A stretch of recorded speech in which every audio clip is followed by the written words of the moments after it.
Gusto ko yung nag-thumbs up and then cut the video. 'Di ba? Ayan na naman sila.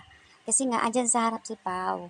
So, after na mag-ice bath, ayun, nag-thumbs up siya na okay na. O, diba ang sweet? Pero i-ended mo na nga ayon dito sa iba. Nag-react naman ibang mga celebrity. Ito na naman si Hogie Alcacid. I'm sure aasa rin na naman yan sa Showtime. Fitspiration.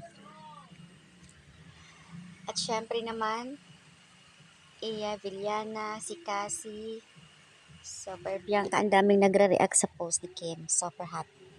Very strong talaga ito si Kim. Grabe. Lahat na lang eh. Yung nasa likod, hulaan nyo guys kung sino. At lumipat sa harap si Paolo Avellino.